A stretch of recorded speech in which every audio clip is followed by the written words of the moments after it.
kita sudah memberikan surat kepada Presiden Prabowo Subianto. Artinya kita sudah izin kalau beliau diam, kalau pemerintah diam, mohon izin kami akan bawa ke level internasional. Kami akan kumandangkan masalah pelanggaran HAM ini kepada PBB, kepada lembaga HAM global. Kita akan lapor kepada Special Reporters, juga lembaga Women Human Rights Defenders. Pokoknya intinya kita gaspol ke level internasional. Saya sangat mengharapkan terutama saudara-saudara yang berada di 25 negara yang sekarang sedang menyimak apa yang kami sampaikan. Mudah-mudahan langsung gayung bersambut ya, bagus. Dan insya Allah nanti kami akan segera berjalan. Supaya diketahui bahwa minggu depan jadwal kami sudah akan ke DPR, MPR, DPD.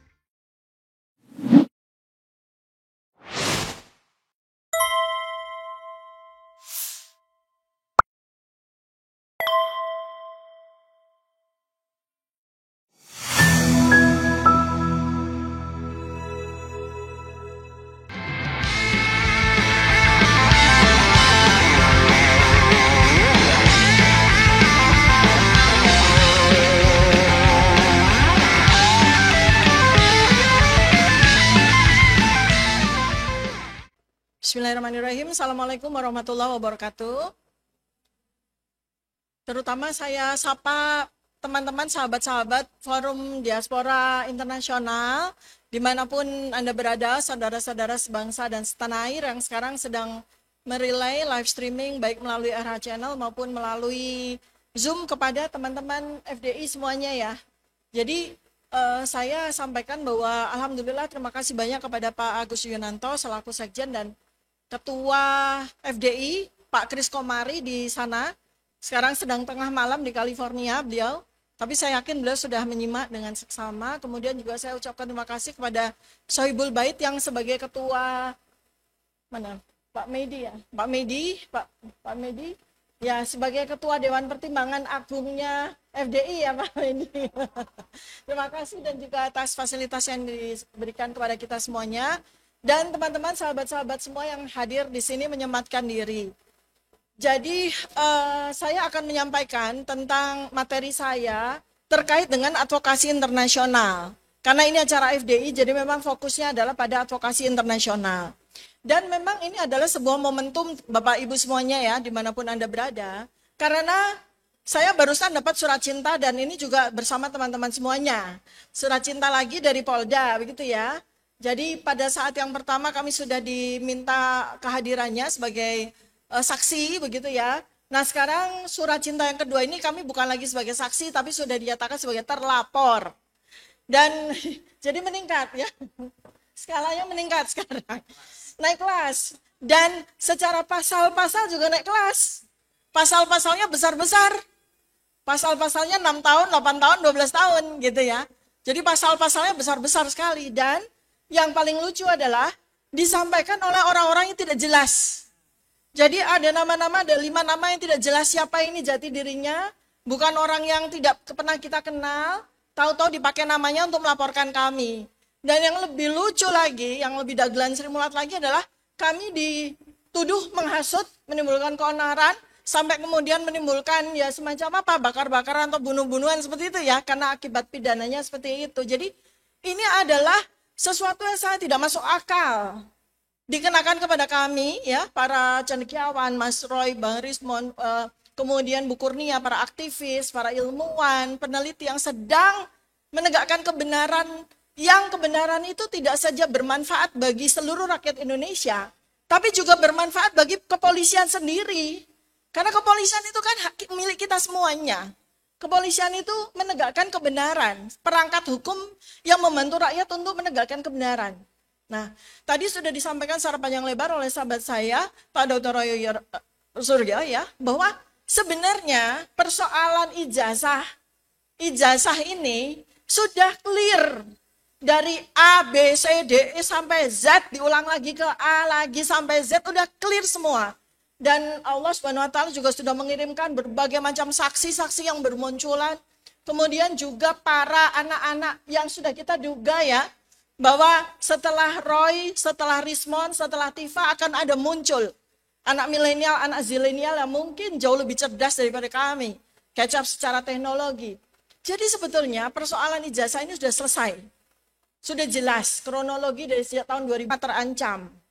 Nah, Kemudian berikutnya lagi adalah, kalau kita lihat dari sisi logika sederhana yang digunakan oleh JW ini ya, dia berpikir begini, ini kalau kita lihat secara logika sederhana saja ya.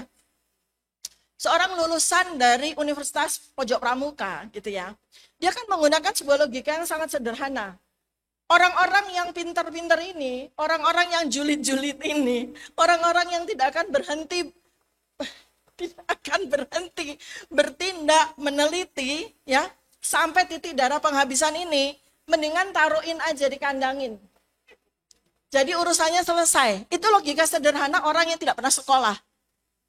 Kalau logikanya ditingkatkan lagi di level lebih cerdas, justru persekusi, kriminalisasi yang dikenakan kepada kami akan memancing ribuan Tifa untuk keluar, ribuan Roy untuk keluar, ribuan Rismon untuk keluar, ribuan Kurnia untuk keluar, ribuan Rizal Fadila untuk keluar. Dan itu nanti itu judulnya rungkat. Rungkat tidak saja nama kita menjadi sangat buruk, Indonesia menjadi sangat buruk, tapi di mata internasional itu kita menjadi sangat menyedihkan sebagai negara tempat tumbuh suburnya segala kepalsuan. Ya, karena itu maka pada hari ini, Mas mungkin bisa ditayangkan ya slide saya. Jadi pada hari ini saya berkesempatan untuk menyampaikan bagaimana kami mengusulkan kepada semua kuasa hukum kami yang sekarang ini sudah hadir maupun yang tidak bisa hadir. Kemudian teman-teman diaspora di seluruh dunia ya, berapa benua? 25 negara ya. Ini kami akan mencoba untuk menggalang advokasi internasional demi untuk perlindungan hukum. Sebenarnya bukan hanya kepada saya, tapi perlindungan hukum kepada siapapun juga sampai masalah ini tuntas. Jadi sekarang ini kalau kita lihat dari surat yang sudah ada di tangan kami semua ya, sama ya kita ya, tanggal 7 Juli juga kan ya. Artinya ini kan kalau tidak dilakukan sebuah advokasi, dilakukan sebuah langkah-langkah yang berpegangan teguh kepada kebenaran, ini akan terus. Mau sampai kapan ini? Katakanlah kita menolak, karena surat ini sama sekali nggak ada harganya secara hukum, karena orang yang melaporkan kami sama sekali tidak jelas, tidak punya legal standing. Saya sekarang udah pinter ya bicara legal standingnya. Tidak punya legal standing, artinya surat ini tidak punya harganya secara hukum. Tetapi apa yang terjadi? Kalau kita menolak, nanti surat lagi akan datang. Surat lagi akan datang dan kemudian berikutnya lagi nanti bukan cuma surat yang datang sama polisi-polisinya sekalian, kan begitu ya. Jadi ini kita harus hentikan bersama gitu. Jadi bagaimana mungkin para ilmuwan, para peneliti itu diperlakukan seperti ini? Mau berapa nanti penjara penuh sesak dengan kita semua, nanti kita mah ujian doktor sama riset publikasi di semua, kan tidak mungkin itu ya. Dan ini abad yang tidak mungkin ya, kebenaran tuh ditutup tuh nggak mungkin. Jadi para orang-orang yang kuno-kuno itu, orang-orang tua itu yang berpikir bahwa mereka bisa membodohi orang pintar, sedangkan mereka sendiri yang bodoh gitu ya, menggunakan segala kepalsuan itu. Sudah waktunya untuk diberikan apa ya, pencerahan bahwa yang namanya teknologi itu udah nggak bisa lagi dibohongi. Teknologi sudah tidak bisa lagi digunakan sebagai sebuah alat manipulasi. Karena di tangan orang yang berjiwa malaikat, dia akan jadi malaikat untuk menolong kebenaran itu keluar. Tapi kalau dia dibawa di tangan iblis, ya dia akan jadi iblis untuk membantu. Tapi masalahnya adalah iblis pun dia jujur. Iblis yang menggunakan teknologi itu juga nggak bisa bohong gitu ya. Jadi makanya ini adalah sebuah kesempatan, sebuah momentum untuk mengangkat isu ini kepada level internasional. Saking saya semangat sama Mas Roy, katanya saya dijuluki sama Termul sebagai Miss Universe, ya udah nggak apa-apa lah. Jadi advokasinya itu adalah ada levelnya, level 1, level 2, level 3. Level 1 memang sudah kita lakukan. Kita melakukan pendampingan, kita para korbannya Termul ini didampingi oleh kuasa hukum yang kalibernya sudah kaliber dunia lah ya, kaliber dunia yang sangat-sangat cerdas. Sudah, kemudian kita juga punya pengacara-pengacara yang piawai HAM ya. Nah, kemudian kami juga sudah mengajukan gelar perkara, ya kan. Pokoknya semuanya itu kita akan lakukan di dalam negeri. Pokoknya kita akan lakukan apapun, stakeholder semua harus kita libatkan. Mereka tidak boleh berdiam diri saja. Karena ini adalah sebuah aib nasional. Jadi semua stakeholder akan kita datangi. Akan kita beri surat, akan kita minta mereka untuk bergerak. ya. Nah, kemudian level yang kedua adalah kita mengharapkan dukungan dari para tokoh nasional. Para tokoh nasional juga nggak boleh diem aja. Sakit semangatnya bisa. Akademisi, alhamdulillah. Sudah ada dari USU, sudah ada dari UI Watch, sudah ada dari Kapak ITB, sudah ada beberapa profesor dari UGM. Bahkan alhamdulillah, terima kasih. Alhamdulillah mantan rektor, salah satu mantan rektor yang berani vokal pun sudah speak up ya. Nah, ini kita akan tur ya Mas ke seluruh Indonesia, langkah bersama dengan para purnawirawan jenderal kita sekalian pemakzulan Fufu Fafa ya. Jadi ini kita akan tur ke seluruh Indonesia mengadvokasi dua hal penting ini.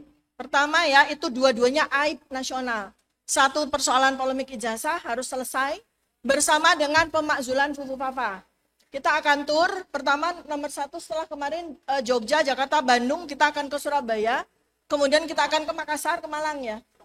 Malang, kemudian Makassar. Dan pokoknya seluruh Indonesia deh. 4.000 universitas harus kita bangunkan.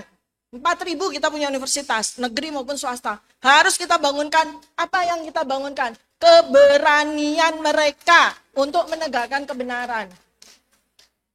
Kemudian kita juga akan ajak jurnalis, ini alhamdulillah selama ini teman-teman, para jurnalis yang independen, para YouTuber selama ini sudah bersama dengan kita, berjuang habis-habisan bersama kita. Maka saya juga ingin sekali agar jurnalis-jurnalis media mainstream juga akan kita buka wawasan mata hatinya agar bisa mengumandangkan kebenaran. Kemudian beraktivis lintas sektor juga. Aktivis perempuan, aktivis laki-laki, aktivis pokoknya segala macam aktivis mau kita advokasi semuanya. Kemudian yang berikutnya yang pasti sebetulnya manjur itu adalah petisi publik. Ini petisi publik dilakukan oleh negara Brazil. Saat ini negara Brazil sedang berbelasungkawa dan kejadiannya terjadi di Indonesia. Ya. Tentang seorang pendaki gunung. Ya. Dan masyarakat pemerintah Brazil menganggap pemerintah Indonesia lalai, lambat, dan gaungnya langsung internasional. Coba bayangkan, hanya satu orang saja gaungnya internasional. Kenapa? Karena terjadi petisi publik. Jadi petisi publik ini sangat-sangat penting untuk kita lakukan sekarang. Dan karena dua surat yang sudah kami terima, ini sangat mengandung unsur pelanggaran HAM. Sangat mengandung gender-based repression yang terutama melibatkan saya, Dr. Tifa dengan Ibu Kurnia. Betapa selama ini kami jadi bulan-bulanan para termul, para buzzer. Bahkan sekarang tidak kurang-kurang teror-teror yang kita terima setiap hari. Bahkan anak-anak saya pun juga kena terornya. Saya namanya sudah luar biasa di fitnah secara dizalimi secara luar biasa. Bahkan almarhum ayah saya, almarhum kakak saya pun dizolimi luar biasa ya. Dan ini adalah sebuah pelanggaran HAM berat yang tidak bisa kita diamkan. Nah, level yang ketiga internasional. Inilah terima kasih banyak Pak Medi yang saya hormati, mentor saya, kemudian Pak Agus Yunanto dan seluruh teman-teman sahabat-sahabat yang sekarang ini hadir. Kita sekarang bergerak kepada level advokasi internasional. Jadi kita sudah melakukan izin ya Pak Medi, kita sudah izin kepada Presiden Prabowo Subianto, kita sudah memberikan surat kepada Presiden Prabowo Subianto, artinya kita sudah izin kalau beliau diam, kalau pemerintah diam, mohon izin, kami akan bawa ke level internasional.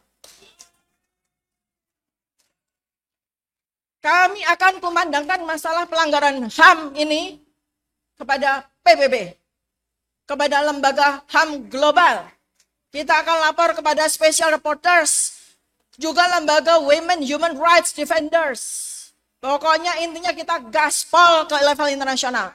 Kalau pemerintah diam saja, tidak memberikan perlindungan kepada kami, yang notabene adalah warga negara Indonesia yang sah, tidak berbuat apapun selain menegakkan kebenaran. Bahkan pemerintah bertendensi untuk melindungi para pembohong, para penipu, negara Indonesia ini. Jadi kita akan menggunakan berbagai instrumen internasional yang relevan tentu saja. Artinya kita nggak seperti Rambo yang nembakin semuanya, kita sniping. Kita akan menggunakan pasal 19 dari Universal Declaration of Human Rights ya. Jelas itu Di kebebasan berekspresi menyatakan pendapat itu tidak cuma dilindungi oleh Undang-Undang Dasar 1945, tetapi juga dilindungi oleh undang-undang internasional. Jadi itu yang kita pakai. Kemudian berbagai instrumen seperti ICCPR, bukan OCCRP ya. ICCPR pasal 9, pasal 19 itu menyebutkan bahwa hak atas perlindungan dari penahanan sewenang-wenang dan kebebasan informasi dilindungi undang-undang internasional. Kemudian CEDAW pasal 7 itu perlindungan perempuan, Bu Kurnia, kita dilindungi oleh undang-undang internasional dalam kehidupan publik. Jadi perempuan, anak-anak itu tidak boleh sama sekali mengalami kesewenang-wenangan seperti yang kami terima. Jadi mungkin nanti kita akan lanjut ke Komnas Perempuan dan ke Komnas Anak ya untuk bisa melanjutkan. Kalau mereka diam saja kita ke internasional. Kemudian deklarasi PBB bahwa negara wajib melindungi mereka yang membela HAM. Kami membela HAM. Kami membela hak asasi manusia, yaitu apa? Kebenaran yang harus diperoleh kepada seluruh warga negara Indonesia. Kemudian kita juga punya UN Guidelines of Women Human Rights Defenders tahun 2013 bahwa wanita itu harus dilindungi. Jadi semua bapak-bapak ini berkewajiban untuk melindungi kami para perempuan. Demikian juga dengan pemerintah. Demikian juga dengan internasional. Sekarang, mengapa saya perlu tekankan Bapak dan Ibu semuanya, saudara-saudara semuanya sebangsa dan setanah air di seluruh dunia, karena kami ini menjadi target kriminalisasi. Kami menjadi target kriminalisasi. Kalau sampai negara tidak bertindak, semua stakeholders negara tidak bertindak, berarti apa? Negara gagal melindungi kami, para intelektual. Negara gagal melindungi para perempuan untuk mengungkapkan kebenaran. Dan tindak lanjutnya, kami bersama para kuasa hukum akan membuat report, science-based report, report berbasis ilmiah kepada UN Special Reporter on Violence Against Women, Komnas Perempuan, UN PBB, Working Group on Discrimination. Jadi kita akan ajukan laporan, bukan sekedar surat tapi laporan, berbasis penelitian yang sudah kami lakukan.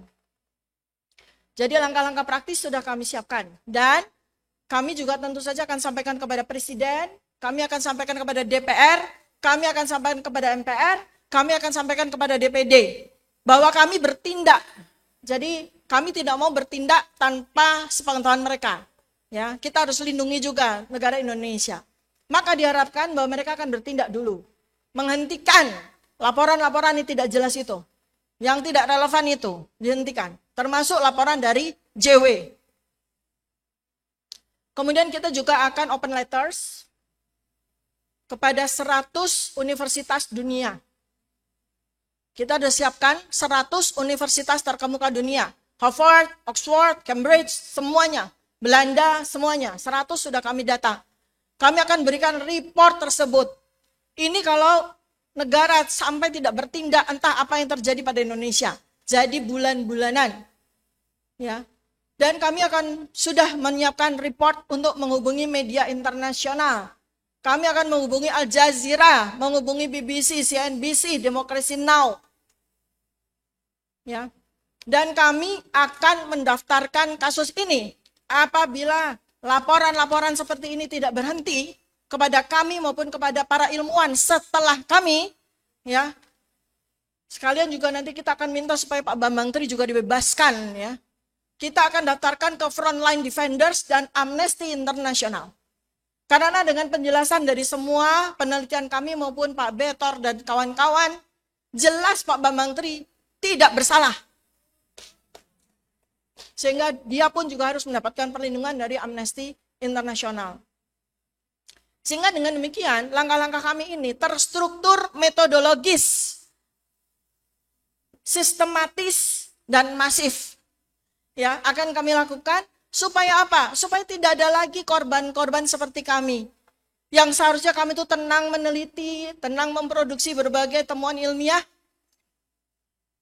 tenang menegakkan kebenaran, terpaksa kami harus bolak-balik ke Polda. Kami harus bolak-balik ke polisi. Tidak hanya soal waktu, tenaga, dan pikiran, tapi moral dan mental kami juga. tercederai hanya karena kami ingin menegakkan kebenaran. Itu sudah tidak bisa dibenarkan lagi. Zaman itu sudah berlalu. Ini zaman modern abad 21. Sudah tidak model lagi, sudah tidak zaman lagi. Orang bicara dikriminalisasi. Orang bicara dibungkam. Apalagi ini bicara tidak sembarangan. Bicara berbasis sains. Ya.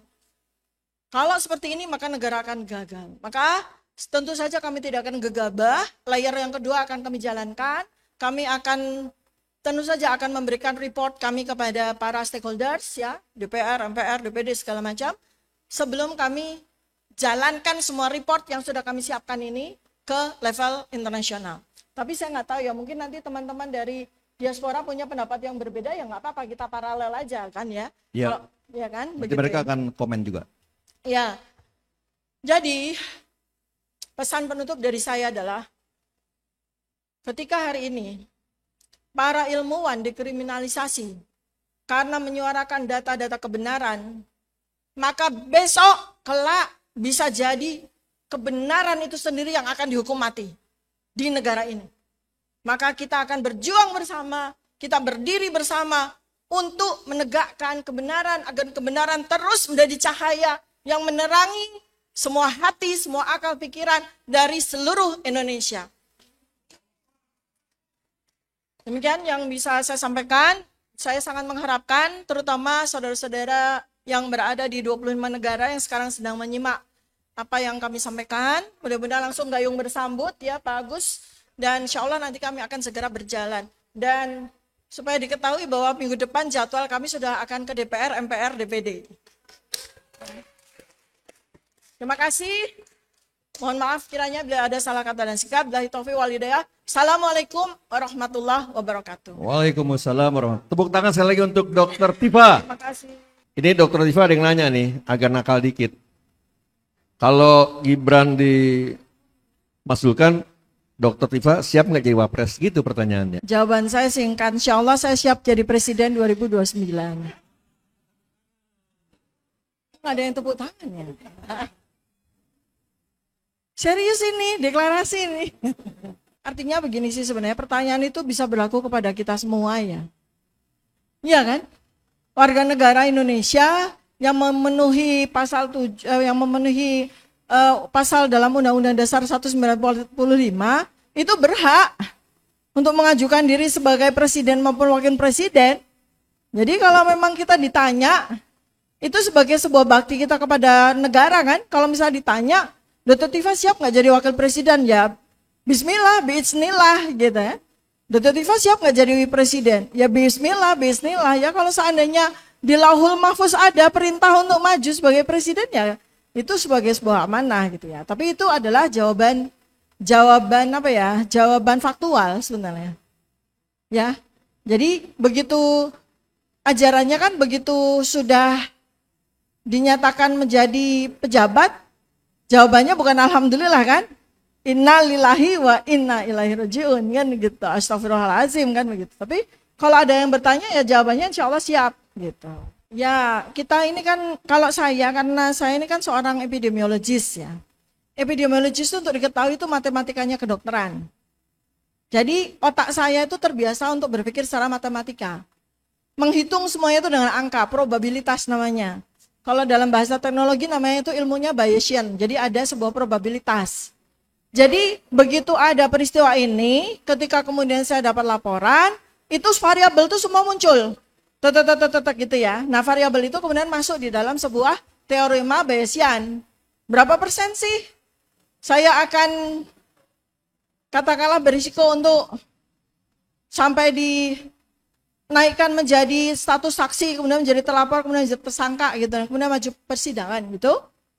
Pada waktu bulan sebelum Pak Michael, Pak Rismon, Pak Roy kemana-mana dan saya melanjutkan penelitian saya, kemudian Betor Suryadi bicara dan kemudian banyak sekali whistleblowers yang lain, terutama kemudian terbukanya pasar pramuka, skandal, ya, propaiman dan sebagainya itu, probabilitas kami ya itu 30%, ini hitungan saintifik ya, itu 30%, maju sampai di level persidangan, 30%.